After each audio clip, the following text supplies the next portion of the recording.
Okay, well, this is the start. I didn't take you with me on my hunt, and I didn't even hunt all of my stash. I have to tell you, this is just a microscopic amount of fabric and trims. I haven't even pulled my ribbons out. I haven't looked through all my fabric. I haven't looked through everything that I might want to get into. Jay, you said you like lilac, so I went with lilac in mind, and I have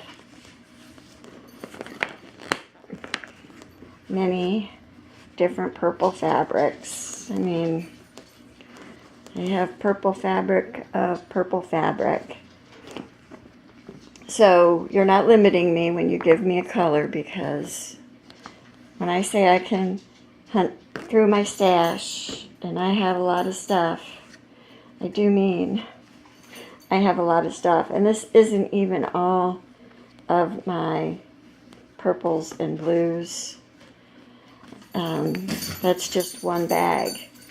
Here I have, and it's cold and gray and rainy again in New York, so here is some gold shimmery overdyed like batik fabric that is beautiful.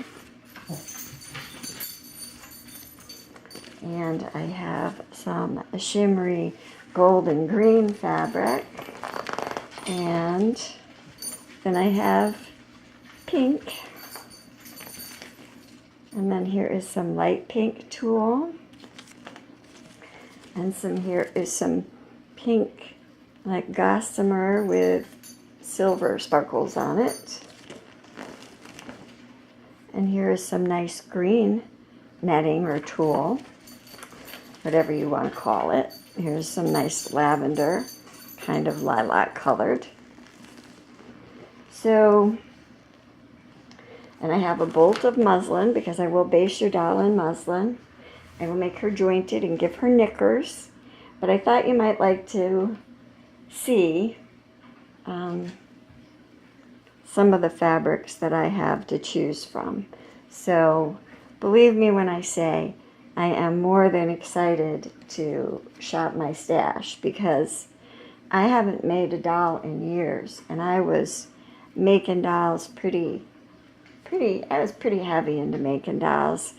I was going to doll shows and doll conferences, and we don't want to forget the obligatory oranges and blacks.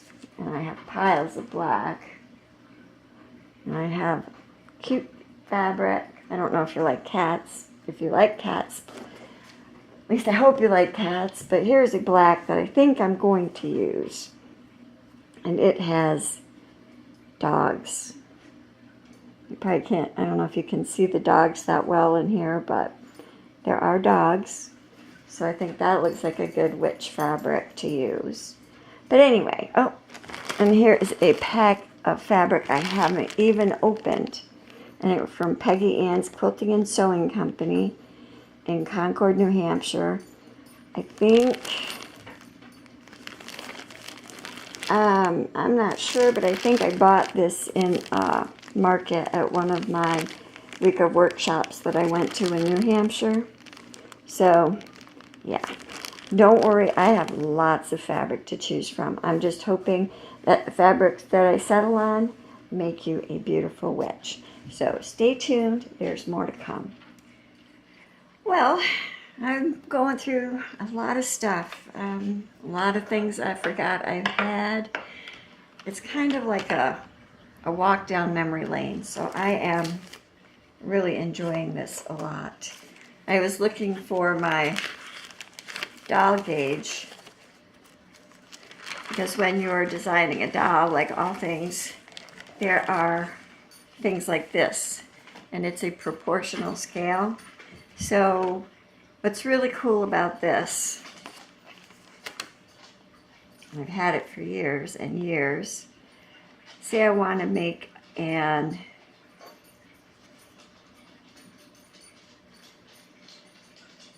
well, let me see. I haven't used this in a long time. It says to find the new proportional size, line up both present dimensions of inner and outer scales, one above the other.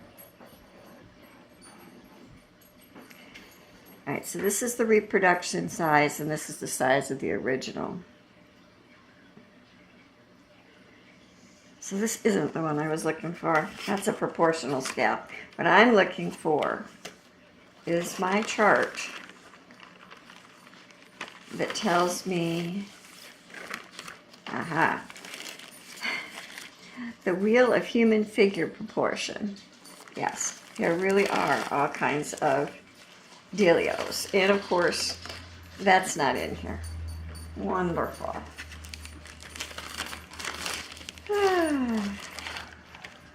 Yes. Anyway, I'm going through things. Oh, there it is. I have my color wheels. I have a big one and a small one, because you can never have too many color wheels. But here it is, right here. So if I want to have, say, an 8-inch which I may make it a little bit bigger, this tells me how big each of these parts needs to be. So, yes, McKenna, it gets pretty specific, because some dolls are pretty specific.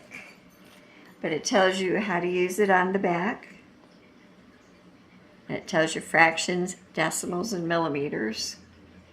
And it has millimeter to an inch. And it says figure height divided 7.5 equals A, which is head length. Which I don't do. I just come here, and this tells me that the leg on an 8-inch doll is 3 and 30 of an inch. So, yep, got my tools now. I'm all set. I hope I can rock and roll. More later. Okay, well, here what I'm doing is working on creating a pattern. I'm struggling a little bit, but I think I have it. I came up with a body pattern, and that is simply taking a piece of paper, folding it in half, and making an acceptable torso shape. So then everything else kind of gets based off of this. Although in human anatomy, they measure proportions based on this length of the head. Because the human figure, I think, is 7.5 times the length of the head, according to the proportional scale. So anyway, that's the head. So then I had to come up with an arm. So I came up with this, and that's one arm. And then I drew this arm by laying this arm this way, and then making a mark and turning it, and kind of copying it going that way. So hopefully I have two arms about the same length. I extended the fingers a little bit, and I did separate them because I would like to wire them and make them articulated. The head looks really ugly, but you basically cut it out, and then all of this is needle sculpting, where you pull the fabric in and push the stuffing around to make the various features. So I've got a pretty good headway on the actual design of the doll, because there's the legs, and it's the way these legs will joint or be attached anyway into the body that will make this able to sit down. At least I'm hoping so. Yeah, it should. So anyway, get back at it. One thing I did forget to say, just in case anyone is interested in trying this, is when I cut, this is just used manila folder. I used to have tons of this when I worked, so I used to bring my used folders home because they would just be thrown out.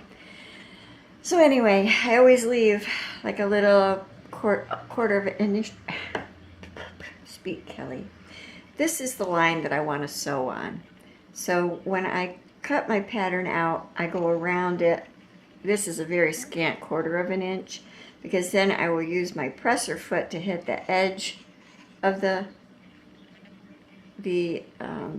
pattern, and this will be the sewing line. Okay? Thanks. More later. I also make some cutting adjustments on the fly, where I may not like my original line, so I extend it out a little bit. I did that on both of these hands a little, although this one looks a lot choppier. Also, when I'm incredibly, like this one I made some adjustments to also, but when I'm incredibly lazy, I guess, instead of tracing it again and cutting it out again, I will just take the paper pattern and some glue stick and hit the back of the paper pattern. Sorry, you can't even see that, can you? Not sure which way I'm going. There it is. Anyway, so I'm putting some glue stick on the back of the paper pattern, and then I will just lay this down on the file folder, and then just cut my quarter up an inch around it, and it will all be good. And just put that down, stick it down. There it is. Oh, and there's the head. I did mark my bias because if the head stretches, I want it to stretch lengthwise, not out. Because that way I shall have a longer and narrower face as the fabric stretches up when I'm stuffing it. And I'll do the same thing with the hands and arms, and then I will see about getting my muslin out. I should probably just let this run, but it's not all that interesting. But I wanted to say this for those of you who have inquiring minds or questioning minds. I did put glue stick to stick the pattern paper down, but to increase the durability of the pattern, because I save all of my patterns and I don't like to always have to redraw, what I do is I take packing tape, clear packing tape, and I will just lay this over, being sure to extend onto the manila folder. Of course you can see dog hair. Oh well, try not to pick up dog hair. But I'll cover the whole surface of the pattern and onto the manila cardstock with packing tape. And that just reinforces it so I won't have any accidents and then have to redraw the pattern. Plus it makes it so I can reuse it when I want to. And I will put a layer of this on the back also before I cut around it. So that's how I do that, and that's what makes my patterns last. I didn't do it on the body or the leg, but I will do it for the head and probably the hand area, because those can be more fragile.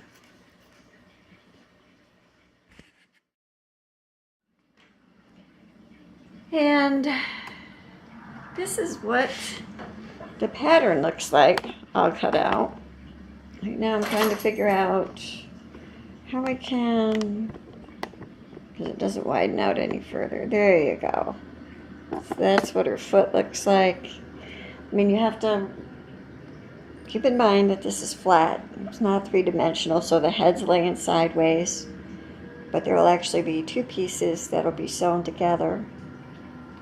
And same with the arms and the legs and the body, and they'll be stuffed, and it'll be beautiful. At least I hope so. So thanks for watching.